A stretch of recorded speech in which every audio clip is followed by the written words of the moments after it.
Hello friends, welcome to VM Literacy channel. இன்னைக்கு 8th standard maths worksheet 5 கான answer பார்க்கலாம். First Roman பொருத்தமான விடையை தேர்ந்தெடுத்து எழுதுக. Choose the best answer. திண்ம வடிவத்தின் பரிமாணங்கள் இவற்றில் எதை உள்ளடக்கியது? இங்கே the dimension of solid includes. solid உடைய dimension என்ன அப்படின்னு சொல்லி கேட்குறாங்க. For example இதை எடுத்துக்கிட்டோம் அப்படின்னா இங்கே நமக்கு நார்மலாக வந்து rectangle அப்படின்னு நம்ம என்னென்னு சொல்லுவோம்? இங்கே லென்த் அண்ட் பிரெத் ரெண்டே டைமென்ஷனல் தான். ஓகேவா? 2D ஷேப்க்கு நமக்கு ரெண்டே டைமென்ஷனல் தான். பட் இது நமக்கு 3D ஷேப்க்கான எக்ஸாம்பிள் இல்லையா? ஸோ 3D ஷேப் அப்படின்னா நமக்கு லென்த் இருக்கும், தென் பிரெத் இருக்கும், தென் இந்த ஹைட் இருக்கும் இல்லையா? இந்த ஹைட் இதை நம்ம சொல்லுவோம். ஸோ 3D ஷேப்க்கு நமக்கு என்னது 3 மெஷர்மெண்ட் நமக்கு இருக்கும் இல்லையா? ஸோ அதான் இதுக்கான கரெக்டான ஆன்சர். எப்படி எழுதலாம்? Length, breadth and height. ஓகேவா? இங்கே நமக்கு ரெண்டு டைமென்ஷன் மட்டும் தான் கொடுத்துருக்காங்க. இது மட்டும் நீளம் அகலம் மட்டும், அகலம் உயரம் மட்டும், உயரம் நீளம் மட்டும்னு இருக்குது. பட் நமக்கு சாலிட் வந்து நமக்கு 3D ஷேப்பாக தான் எடுத்துப்போம். ஸோ அதுக்கு நமக்கு என்ன இருக்குது? 3 டைமென்ஷனல் இருக்குது. அதாவது லென்த்து, பிரெத் அண்ட் ஹைட் 3 சொல்லலாம் இல்லையா? ஓகே. செகண்ட் ஒன், கீழ்கண்டவற்றில் எது முப்பரிமாண வடிவம்? Which one of the following is a 3D shape? So இங்கே கொடுத்துருக்கதில்ல எது 3D ஷேப் அப்படின்னு சொல்லி கேட்குறாங்க. இங்கே வந்து ஐங்கோணம், அருங்கோணம், முக்கோண பிரமிடு, பலகோணம் அப்படின்னு சொல்லிலாம் கொடுத்துருக்காங்க இல்லையா? இங்கிலீஷில் ஹெக்ஸாகன், பென்டாகன் அண்ட் பாலிகன்னு சொல்லுவோம். ஹெக்ஸாகன், பென்டாகன், பாலிகன் அப்படின்னு சொல்லுவோம். ஸோ இங்கே முக்கோண பிரமிடு அப்படிங்கிறது ட்ரையாங்குலர் பிரமிட் அப்படின்னு சொல்லுவோம். ட்ரையாங்குலர் பிரமிடு நமக்கு என்ன டைப்பு? 3D ஷேப் தான். நம்ம டயக்ராம் பார்த்தோம்னா உங்களுக்கு தெரியும். இங்கே பாருங்கள், ட்ரையாங்குலர் பிரமிட் இது என்ன type of diagram? 3D shape இல்லையா? ஸோ செகண்ட் ஒன்றுக்கான ஆப்ஷன் நம்ம என்ன சொல்லலாம்? ட்ரையாங்குலர் பிரமிடு தான் சொல்லலாம். முக்கோண பிரமிடு தான் நம்ம சூஸ் பண்ணணும். மற்ற மூணுமே நமக்கு 2D ஷேப். ஓகேவா? So option C, triangular pyramid. Then third one, செவ்வக பிரமிடிற்கு உள்ள விளிம்புகளின் எண்ணிக்கை. The number of edges in a rectangular pyramid is. So இங்கே ரெக்டாங்குலர் பிரமிடுடைய எட்ஜஸ் கேட்குறாங்க. இது ஒரு ரெக்டாங்குலர் பேஸு. ஸோ இதுக்கு மேலே பிரமிட் ஷேப் அப்படின்னா இப்படி நமக்கு அந்த ப்ரிசம் வந்து இந்த ஃபார்மாக இருக்கும். ஸோ இங்கே 1 2 3 4 எட்ஜஸ், இங்கே மேலே ஒரு எட்ஜஸ், டோட்டலாக நமக்கு 5 எட்ஜஸ் கிடைக்கும். சரியா? தென் ஃபோர்த் ஒன், கூம்பிற்கு எத்தனை உச்சிகள் உள்ளன? How many vertices does can cone? So cone அப்படிங்கிறது நமக்கு என்னது? இங்கே பேஸ் வந்து சர்க்குலர் ஷேப்பில் இருக்கும், இங்கே மேலே வந்து இப்படி ட்ரையாங்கிள் ஷேப்பில் ஃபார்ம் ஆகிருக்கும். இதுதான் நமக்கு கோன் அப்படின்னு சொல்லுவோம். ஸோ இங்கே நமக்கு எத்தனை எட்ஜஸ் இருக்குது? இங்கே வெர்டிசஸ் எத்தனை இருக்குது? வெர்டிசஸ் அப்படின்னு என்ன அர்த்தம்? வெட்டி கொள்ளும் புள்ளி அப்படின்னு அர்த்தம். அதுதான் வெர்டிசஸ் இல்லையா? ஸோ எத்தனை புள்ளி இருக்குது? நமக்கு 1 தான் இருக்குது. சரியா? Then fifth one, a sphere has. இங்கே கோளத்தின் அமைப்பு, தட்டையான அமைப்பு, வளைந்த மேற்பரப்பு, தட்டையான மற்றும் வளைந்த மேற்பரப்பு, 6 முகங்கள்னு கொடுத்துருக்காங்க. தட்டையான பரப்புனா ஃப்ளாட் சர்ஃபேஸ் அண்ட் வளைந்த மேற்பரப்புனா கர்வ்டு சர்ஃபேஸ். தட்டையான மற்றும் வளைந்த மேற்பரப்புனா ஃப்ளாட் அண்ட் கர்வ்டு சர்ஃபேஸ். 6 முகங்கள்னா 6 எட்ஜஸ் இருக்கும். ஸோ இங்கே ஸ்பியர் அப்படின்னு என்ன அர்த்தம்? நமக்கு இப்படி சர்க்குலர் ஷேப்பில் இருக்கக்கூடிய ஒரு 3D ஷேப்பை தான் நம்ம ஸ்பியர் அப்படின்னு சொல்லுவோம். இதுக்கு நமக்கு எப்படி இருக்கு பாருங்கள், இந்த இடம் வந்து கர்வ் மாதிரி தான் இருக்குது. ஸோ நமக்கு வளைந்த மேற்பரப்பு அப்படிங்கிறது தான் ஆன்சர். இங்கிலீஷில் எப்படி எழுதலாம்? இதை கர்வ்ட் சர்ஃபேஸ் அப்படின்னு எழுதலாம். வளைந்த பரப்பு தான் நமக்கு இருக்குது. சரியா? தென் செகண்ட் ரோமன் என்னது? நமக்கு பொறுத்துக. Match the following. First one என்னது? கியூபாய்டு. கியூபாய்டு அப்படின்னா என்ன அர்த்தம்? நமக்கு எல்லா சைடுமே நமக்கு எப்படி இருக்கும்? அட்ஜசன்ட் சைட்ஸ் வந்து நமக்கு நாட் ஈக்குவல் அப்படின்னு சொல்லியிருக்கோம். சரியா? Adjacent sides may not be equal அப்படின்னு இருக்கும் கியூபாய்டு. இங்கே இந்த பிக்சரை தான் நம்ம கியூபாய்டு அப்படின்னு சொல்லுவோம் இல்லையா?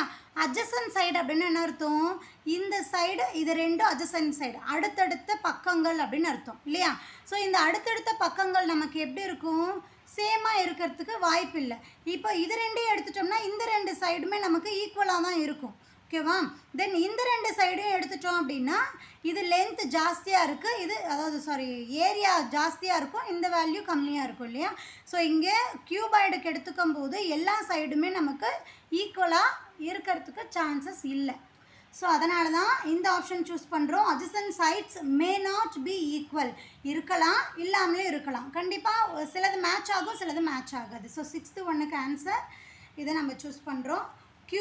கியூப் அப்படின்னா நமக்கு எப்படி இருக்கும்? ஸ்கொயருடைய 3D ஷேப் இல்லையா? ஸோ நமக்கு ஆல் சைட்ஸ் ஆர் ஈக்குவல் அப்படின்னு சொல்லி எழுதலாம். தென் 8th ஒன் சிலிண்டர்னால் நமக்கு தெரியும் எப்படி இருக்கும்?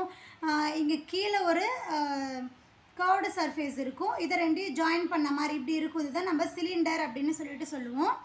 So 2 bases and 1 curved surface அப்படின்னு இருக்குது. இங்கே நமக்கு 2 bases இருக்குது, இங்கே ஒரு பேஸு இங்கே ஒரு பேஸு. கர்வ்டு சர்ஃபேஸ்னால் இது ஃபுல்லாக எப்படி இருக்கும்? இது ஃபுல்லாக இப்படி வளைஞ்சு தான் இருக்கும் இல்லையா? ஸோ நம்ம இந்த ஆப்ஷனை சூஸ் பண்ணுறோம். கோன் அப்படின்னா நமக்கு தெரியும், கீழே வந்து சர்க்குலர் ஷேப்பில் இருக்கும், இங்கே மேலே இப்படி ஒரு ஜாயிண்டாக இருக்கும், இந்த வெர்டிசஸ் இப்படி ஜாயிண்டாக இருக்குது தான் நம்ம கோன் அப்படின்னு சொல்லுவோம். இது எப்படி எழுதலாம்? ஒரே ஒரு பேஸ் மட்டும் இருக்குது அண்ட் தென் ஒரே ஒரு கர்வ்டு சர்ஃபேஸ் இருக்கும். இந்த பகுதியும் எப்படி இருக்கும் நமக்கு? இது வந்து பேஸு, இந்த பகுதியும் எப்படி இருக்கும்? இப்படி வளைஞ்சிருக்கும். இதை நம்ம எப்படி கன்சிடர் பண்ணிக்கணும்? 3D ஷேப்பாக கன்சிடர் பண்ணிக்கணும். ஸோ இங்கே ஒரு பேஸ் இருக்கும், இந்த சுற்றி கர்வ்டு சர்ஃபேஸாக இருக்கும். ஸோ அதனால் 9th ஒன்றுக்கு இதை சூஸ் பண்ணுறோம். தென் ஃபைனலி இதுதான் வரும். ஆன்சர் பார்த்துடலாம். ஸ்பியர் அப்படின்னு நம்ம முன்னாடியே பார்த்தோம், இப்படி 3D ஷேப்பில் இருக்கக்கூடிய சர்க்கிள் தான் நமக்கு ஸ்பியர், பால் சொல்லலாம் இல்லையா? ஸோ ஒன்லி கர்வ்டு சர்ஃபேஸ், இதில் நமக்கு பேஸ்லாம் கிடையாது, வச்சோம்னா உருண்டு ஓடும் இல்லையா? ஸோ அது வந்து நமக்கு கர்வ்டு சர்ஃபேஸ். அப்போது ஒன்லி 1 கர்வ்டு சர்ஃபேஸ் அப்படின்னு சொல்லலாம். நெக்ஸ்ட் ரோமன் பார்க்கலாம். True or false? First one, a polyhedron can have 3 faces. So இங்கே பாலிஹைட்ரானுக்கு நமக்கு 3 faces அப்படின்னு சொல்லி கொடுத்துருக்காங்க. True or false? இங்கே வந்து ஃபால்ஸ் தான் வரும். நம்மளுக்கு யூலஸ் ஃபார்முலா தெரியும். யூலஸ் ஃபார்முலா நமக்கு என்னது அப்படின்னா vertices minus edges plus face, நம்ம இதனுடைய வேல்யூ 2க்கு ஈக்குவலாக வரணும். சரியா? இந்த பாலிஹைட்ரான் அப்படிங்கிறது நமக்கு அந்த யூலஸ் ஃபார்முலாவில் மேட்ச் ஆகும். ஸோ இதனுடைய ஃபேஸஸ் எதுக்கு ஈக்குவலாக இருக்கணும் அப்படின்னா இதை சால்வ் பண்ணும்போது 2 அப்படின்னு சொல்லி வரணும். ஸோ இங்கே 3 ஃபேஸஸ்னு வந்திருக்கு. ஸ்டேட்மெண்ட் வந்து ராங். ஸோ ஆன்சர் எப்படி எழுதலாம்? False. Then next one, pyramid has no space diagonal அப்படின்னு சொல்லி கொடுத்துருக்காங்க. இங்கே பிரமிட் அப்படிங்கிறது டைகோனல் அப்படின்னு சொல்லி கொடுத்துருக்கு. சரியா? இங்கே டைகோனல் அப்படின்னா என்ன அர்த்தம்? இப்போ ஒரு ஷேப் நம்ம ட்ரா பண்ணுறோம், ஒரு 2D ஷேப் ட்ரா பண்ணுறோம்னா இந்த எட்ஜிலேருந்து இந்த எட்ஜு வரைக்கும் நம்ம இப்படி ஒரு லைன் செக்மெண்ட் ட்ரா பண்ணுறோம் இல்லையா? இதை தான் நம்ம டைகோனல் அப்படின்னு சொல்லுவோம். ஸோ பிரமிட் அப்படிங்கிறது நமக்கு எப்படி இருக்கும்? கீழே ஒரு பேஸ் இருக்கும், மேலே இப்படி எழுப்பியிருப்பாங்க இல்லையா? இதை தான் நம்ம பிரமிட் அப்படின்னு சொல்லுவோம். இந்த பிரமிடுக்கு நமக்கு வந்து அதாவது முப்பரிமாண வெளியில் அப்படின்னா 3D ஷேப், 2D ஷேப்பில் நம்மளால் கீழே இப்படி ட்ரா பண்ண முடியும். 3D ஷேப்பில் தான் நமக்கு கேட்குறாங்க. 3D ஷேப்பில் நமக்கு டைகோனல் ட்ரா பண்ண முடியுமா? முடியாது. 3D ஷேப் அப்படின்னு எடுத்துட்டாலும் இங்கே பேஸ் வந்து நமக்கு இந்த 2D ஷேப்பில் இருக்கும். இங்கே டைகோனல் நம்மளால் ட்ரா பண்ண முடியும், இந்த எட்ஜஸ்க்கும் இந்த எட்ஜஸ்க்கும். ஸோ இங்கே மேலே தான் நம்மளால் டைகோனல் எடுத்துக்க முடியாது, இந்த ஷேப்புக்கு தான் நம்மளால் டைகோனல் எடுத்துக்க முடியாது. ஸோ ஸ்டேட்மெண்ட் வந்து நமக்கு ரைட்டு தான். ஸோ ஆன்சர் வந்து நம்ம ட்ரூ அப்படின்னு சொல்லி எழுதலாம். ஓகேவா? தென் 13th one, Euler's formula is true for all 3 dimensional shape அப்படின்னு கொடுத்துருக்காங்க. யூலஸ் ஃபார்முலா நமக்கு அதில் வரதே என்னென்ன வரும்னா v minus E plus F is equal to 2 அப்படிங்கிறது தான் Euler's formula. Vertices, edges and faces அப்படின்னு எடுத்திருக்கோம். ஸோ இங்கே வெர்டிசஸ், எட்ஜஸ், ஃபேஸஸ் நமக்கு எல்லா 3D ஷேப்லேயுமே நமக்கு கிடைக்கும் இல்லையா? ஃபேஸஸ் கிடைக்கும், தென் எட்ஜஸ் வரும், வெர்டிசஸும் நமக்கு கிடைக்கும். ஸோ நம்ம 3D ஷேப் எல்லாத்துக்குமே நம்மளால் இந்த யூலஸ் ஃபார்முலாவை யூஸ் பண்ண முடியும். சரியா? ஸ்டேட்மெண்ட் வந்து நமக்கு கரெக்டு தான். ஸோ ஆன்சர் நம்ம என்ன எழுதுகிறோம்? ட்ரூ அப்படின்னு சொல்லி எழுதுகிறோம். தென் 14th one, every solid shapes has a unique net. So இங்கே ஒவ்வொரு ஷேப்புக்குமே நமக்கு ஒரு யூனிக் இருக்கும் அப்படின்னு சொல்லி கொடுத்துருக்காங்க. ஒவ்வொரு திட வடிவத்திற்கும் தனித்துவமான வலை உண்டு அப்படின்னு கொடுத்துருக்கு. ஒவ்வொன்றுக்கும் வந்து தனியாக அப்படின்லாம் கிடையாது. ஸோ ஸ்டேட்மெண்ட் வந்து ராங்கு. ஸோ ஆன்சர் நம்ம எப்படி எழுதலாம்? ஃபால்ஸ் அப்படின்னு எழுதலாம்.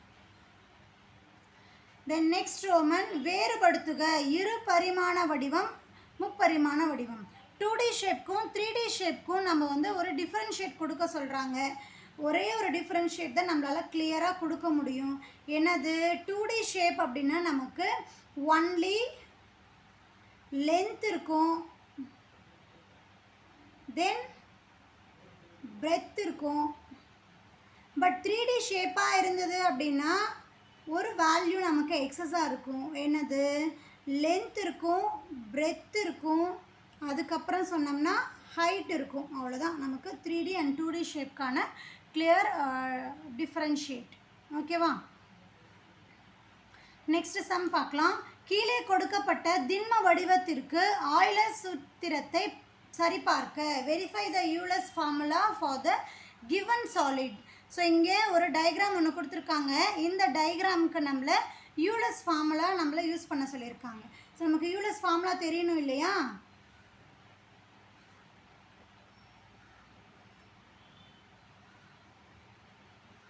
யூலர்ஸ் ஃபார்முலா நமக்கு என்னது? V vertices minus edges plus faces that is equal to 2. So இது எல்லாமே நம்ம எடுத்துக்கும் போது நமக்கு இதனுடைய சிம்பிளிஃபிகேஷன் 2க்கு ஈக்குவலாக வரணும் அப்படிங்கிறது தான். ஸோ இங்கே நமக்கு வெர்டிசஸ் எத்தனை இருக்குன்னு தெரியணும், எட்ஜஸ் எத்தனை இருக்குன்னு தெரியணும், ஃபேஸஸ் எத்தனை இருக்குன்னு தெரியணும். ஸோ இது தெரிஞ்சால் நமக்கு அந்த ஃபார்முலாவில் சப்ஸ்டியூட் பண்ணி ஈஸியாக ஆன்சர் ஃபைண்ட் பண்ணிடலாம். ஓகே, இப்போ வெர்டிசஸ் எப்படி ஃபைண்ட் பண்ணலாம்? வெர்டிசஸ்னால் நமக்கு தெரியும், வெட்டி கொள்ளும் புள்ளி. 2 லைன் செக்மெண்ட் எந்த இடத்துல வந்து கனெக்ட் ஆகுதோ அதை தான் நம்ம வெர்டிசஸ் அப்படின்னு சொல்லுவோம் இல்லையா? ஸோ இங்கே 1, இந்த 2 லைன் செக்மெண்ட்டும் இந்த இடத்துல டச் ஆகுது இல்லையா? ஸோ இதை 1 2 3 4 5ன்னு சொல்லலாம். இதே மாதிரி கீழே அந்த 3D ஷேப் தான் இல்லையா? அதை நீங்கள் இமேஜின் பண்ணிக்கோங்க. கீழேயும் அதே மாதிரி 5 வெர்டிசஸ் இருக்குது. அப்போ 5 + 5 10 வெர்டிசஸ் வரும். எட்ஜஸ் அப்படின்னா என்னது? இந்த 2 பாயிண்ட்டுக்கும் இடையில இருக்கிறது தான் நம்ம எட்ஜஸ் அப்படின்னு சொல்லுவோம். ஸோ இங்கே 1 2 3 4 5 எட்ஜஸ் இருக்கா? அதே மாதிரி பாட்டம்லேயும் நமக்கு எப்படி இருக்கும்? 5 எட்ஜஸ் இருக்கும். அப்போ 10 எட்ஜஸ் ஆகிடுச்சா? ஸோ இங்கே லைன் இது ஜாயிண்ட் ஆகிறது, இதையும் நம்ம எட்ஜஸ் தானே சொல்லுவோம். ஸோ 1 2 3 அந்த சைடில் ஒரு 4 5. ஸோ ஃபஸ்ட்டே ஒரு 10. இப்போ இந்த சைடில் இருக்கிறத நம்ம 5 எடுத்துட்டோம். அப்போ 15 எட்ஜஸ் இருக்குது. ஃபேஸஸ் அப்படின்னா இதுதான் ஃபேஸஸ் அப்படின்னு சொல்லுவோம். எத்தனை ஃபேஸஸ் இருக்குது? 1, இந்த சைடு 2, இந்த சைடில் 3, இந்த சைடு 4 5, மேலே 6, கீழே பாட்டமில் 7 ஃபேஸஸ் இருக்கும். இதை இங்கே அப்ளை பண்ணுங்கள். 10 - 15 + 7 = 2. 10 7 ப்ளஸ் வேல்யூஸ் தான். அப்போ ரெண்டையும் ஆட் பண்ணோம்னா 17 கிடைக்கும் இல்லையா? 17 - 15 that is equal to 2 அப்படின்னு சொல்லி கிடைக்குமா? இது ரெண்டையும் ஆட் பண்ணோம்னா 17 - 15 that is equal to 2. ரெண்டையும் சப்ராக்ட் பண்ணோம்னா நமக்கு ஆன்சர் 2 அப்படின்னு சொல்லி கிடைக்கும். ஸோ இங்கே யூலர்ஸ் ஃபார்முலா நமக்கு இங்கே கொடுத்துருக்கக்கூடிய ஷேப்க்கு ப்ரூவ் ஆகுது. ஏன்னா left hand side right hand side value ஈக்குவலாக தான் இருக்குது. சரியா? நெக்ஸ்ட் கொஷின் பார்க்கலாம். Use isometric dot paper to draw a tetrahedron. Isometric தாளை பயன்படுத்தி முக்கோண பிரமிடு வரைக. நான்முகின்னு அர்த்தம், அதுக்கு 4 சைடு இருக்கணும் அந்த மாதிரி. ஸோ இங்கே வந்து டெட்ராஹைட்ரான் அப்படின்னா 3 இருக்கணும், அதனுடைய எட்ஜஸ் அப்படி இருக்க மாதிரி நம்மளால் ட்ரா பண்ணணும் அப்படின்னு சொல்லி சொல்கிறாங்க. ட்ரா பண்ணிடலாம். நான்முகி அப்படின்னா 4 பாயிண்ட் இருக்கும். தென் டெட்ரா அப்படின்னா 3 அப்படின்னு சொல்லி அர்த்தம். ஸோ இது ஃபஸ்ட்டு நம்ம ஒரு ட்ரையாங்கிள் ட்ரா பண்ணலாம்.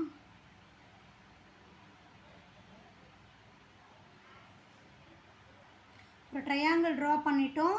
தென் இந்த பாயிண்ட்டை வந்து நம்ம என்ன பண்ணுறோம்? ஜாயின் பண்ணுறோம். ஜாயின் பண்ணுறா நமக்கு 4 எட்ஜஸ் வரும். தென் 3 சைடு கிடைக்கும். இதை வந்து நம்ம 3D ஷேப்பாக இமேஜின் பண்ணிக்கணும். ஸோ இதுதான் நம்ம டெட்ராஹைட்ரான் அப்படின்னு சொல்லுவோம். சரியா? 3 சைடு நமக்கு கிடைக்கும். தென் இங்கே 4 எட்ஜஸ் கிடைக்கும். ஓகேவா? Then 18th question பார்க்கலாம். 18th question, using Euler's formula find the value of x, y and z. So இங்கே ஃபேஸஸ், முகங்கள் அப்படின்னா ஃபேஸஸ், உச்சிகள் அப்படின்னா நமக்கு உச்சிகள்னா வெர்டிசஸ், விளிம்புகள் அப்படின்னா எட்ஜஸ். ஸோ இதனுடைய வேல்யூஸ் கொடுத்துருக்காங்க. நம்ம அன்னோன் வேல்யூஸை ஃபைண்ட் பண்ண போகிறோம். சரியா? ஸோ இங்கே 18th ஒன் நான் இங்கேருந்து ஆன்சர் போடுறேன். 18th ஒன்னில் ஃபஸ்ட்டு ஒன் நமக்கு என்ன கொடுத்துருக்காங்க? எஃப்வுடைய வேல்யூ கொடுத்துருக்காங்க. என்னது? எக்ஸ் அப்படின்னு கொடுத்துருக்கா.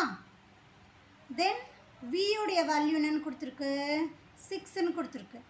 தென் ஈயுடைய வேல்யூ என்னென்னு கொடுத்துருக்கு? 12 அப்படின்னு சொல்லி கொடுத்துருக்காங்களா. நமக்கு யூலர்ஸ் ஃபார்முலா தெரியும். V minus E plus F that is equal to 2 அப்படின்னு நமக்கு தெரியும். ஸோ இந்த வேல்யூஸ் இங்கே சப்ஸ்டியூட் பண்ணுங்கள். 6 minus 12 plus x is equal to 2 அப்படின்னு சொல்லி கிடைக்குமா. இதை ரெண்டையும் நம்ம சப்ராக்ட் பண்ணோம்னா 12லேருந்து 6 சப்ராக்ட் பண்ணும்போது 6 கிரேட்டர் நம்பருடைய sign minus. So minus 6 plus x is equal to 2 அப்படின்னு கிடைக்கும். So x is equal to இந்த மைனஸ் 2 ஈக்குவல்ட்டுக்கு இந்த சைடு மூவ் ஆகும்போது ப்ளஸ் 6ஆக மாறிடும் இல்லையா. ஸோ எக்ஸுடைய வேல்யூ நமக்கு என்னது? 8 அப்படின்னு சொல்லி கிடைக்கும். ஓகேவா? தென் செகண்ட் ஒன்னுக்கு எடுத்துக்கலாம். இங்கே வந்து செகண்ட் ஒன்னுக்கு ஃபேஸ் என்னது? நமக்கு 5. தென் வெர்டிசஸ் வி வந்து நமக்கு என்னது? y. தென் இ நமக்கு என்னது? 9. So Euler's formula V minus E plus F that is equal to 2 அப்படிங்கிறது தான். இங்கே வியுடைய வேல்யூ y மைனஸ் இயோடைய வேல்யூ 9 ப்ளஸ் எஃப்வுடைய value 5 that is equal to 2ன்னு கிடைக்குமா. ஸோ இங்கே y இது ரெண்டையும் நம்ம என்ன பண்ணலாம்? சப்ராக்ட் பண்ணுவோம். ஒரு ப்ளஸ் வேல்யூ ஒரு மைனஸ் வேல்யூ இருக்குது. ஸோ y மைனஸ் 4 அப்படின்னு சொல்லி கிடைக்கும். சரியா? இங்கே கிரேட்டர் நம்பருடைய சைன் மைனஸ் அப்படிங்கிறதுனால சப்ராக்ட் பண்ணும்போது மைனஸ் 4 அப்படின்னு கிடைக்கும். ஸோ ஒய்யுடைய வேல்யூ வேணும்னா இந்த மைனஸ் 4 ஈக்குவல்ட்டுக்கு இந்த சைடு மூவ் ஆகும்போது ப்ளஸ் 4ஆக மாறிடும். So Y is equal to நமக்கு 6 அப்படின்னு சொல்லி கிடைக்கும். சரியா? தேர்டு ஒன் பார்க்கலாமா. தேர்டு ஒன் என்ன? எஃப்வுடைய வேல்யூ நமக்கு என்ன இருக்குது? 20. சரியா? வியுடைய வேல்யூ நமக்கு என்ன இருக்குது? 12. ஈயுடைய வேல்யூ நமக்கு என்ன இருக்குது? Z. So V minus E plus F is equal to 2 அப்படின்னு சொல்லி நமக்கு கிடைக்குமா. ஸோ வியுடைய வேல்யூ 12 மைனஸ் Z ப்ளஸ் 20யா ஈக்குவல் டு 2. ஸோ இது ரெண்டு வேல்யூமே ப்ளஸ் வேல்யூஸாக இருக்குது இல்லையா. ரெண்டையும் ஆட் பண்ணிக்கலாம். ஸோ மைனஸ் Z ப்ளஸ் 32 அப்படின்னு சொல்லி கிடைக்கும் ஈக்குவல் டு 2. நமக்கு இசட்டோடைய வேல்யூ தானே வேணும். பட் இசட் வந்து இங்கே எப்படி இருக்குது? மைனஸில் இருக்குது. ஸோ இந்த இசட்டை இந்த சைடையும் இந்த 2வை இந்த சைடையும் மூவ் பண்ணிக்கலாம். மூவ் பண்ணிட்டோம்னா நமக்கு 32 ப்ளஸ் இந்த 2 இந்த சைடு வரும்போது மைனஸ், இந்த 2 ஈக்குவல்ட்டுக்கு இந்த சைடு மூவ் ஆகும்போது மைனஸ் வந்துடும். இந்த மைனஸ் இசட் ஈக்குவல்ட்டுக்கு இந்த சைடு மூவ் ஆகும்போது ப்ளஸ் இசட் அப்படின்னு சொல்லி மாறிடும். ஸோ 32லேருந்து 2வை சப்ராக்ட் பண்ணோம்னா நமக்கு 30 that is equal to Z. இசட்டோடைய வேல்யூ நம்ம 30 அப்படின்னு ஃபைண்ட் பண்ணியிருக்கோம். ஓகேவா? இந்த எக்ஸ்ப்ளனேஷன் உங்களுக்கு புரிஞ்சிருக்கும் அப்படின்னு நம்புகிறேன். டவுட் இருந்ததுன்னா கமெண்ட் பண்ணுங்கள். மறக்காமல் விஎம் லிட்டரசி சேனலுக்கு சப்ஸ்கிரைப் பண்ணிக்கோங்க. தேங்க்யூ ஃபார் வாட்சிங்.